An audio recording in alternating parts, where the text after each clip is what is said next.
విడాకుల దాకా వచ్చాక విడిపోయిన కేసులే గాని కలిసున్న కేసులు అరుదు. అందున సెలబ్రిటీస్ ఓసారి రచ్చకెక్కాక కలిసి ఉండటం కల్లా. కానీ కన్నడ సూపర్ స్టార్ సుదీప్ ఈ విషయంలో మినహాయింపు. ఈగా, బాహుబలి చిత్రాల తర్వాత తెలుగు తెరకు సుపరిచితుడైన ప్రముఖ కన్నడ నటుడు కిచ్చా సుదీప్ కుటుంబ కలహాలు పరిష్కరించుకుని భార్య ప్రియా రాధాకృష్ణన్తో కలిసి ఉండాలని నిశ్చయించుకున్నారు. కుటుంబ కలహాలతో కోర్టు మెట్లెక్కిన సుదీప్, ప్రియా ఇద్దరూ తమ విభేదాలు మరిచిపోయి కలిసుండాలని నిర్ణయం తీసుకున్నారు.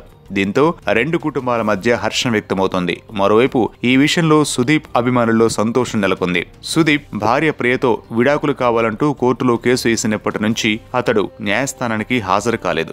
గతంలో కూడా 2 నెలల సమయం కావాలని కోర్టుకు సుదీప్ తరఫు న్యాయవాది విజ్ఞప్తి చేశారు. దీంతో కేసు విచారణను న్యాయస్థానం మార్చి 9వ తేదీకి వాయిదా వేసింది. కాగా సుదీప్, ప్రియా 2001లో ప్రేమ వివాహం చేసుకున్నారు. వీరిద్దరికీ ఓ పాప కూడా ఉంది. అయితే వ్యక్తిగత కారణాల రీత్యా విడిపోయేందుకు వీరిద్దరూ న్యాయస్థానం ఆశ్రయించారు. అంతేకాకుండా భార్యకు పెద్ద ఎత్తున భరణం ఇచ్చేందుకు కూడా సుదీప్ సిద్ధపడ్డాడు. అయితే ఈ నేపథ్యంలో సుదీప్, ప్రియా కలిసి ఉండాలని నిర్ణయం తీసుకోవడం విశేషం.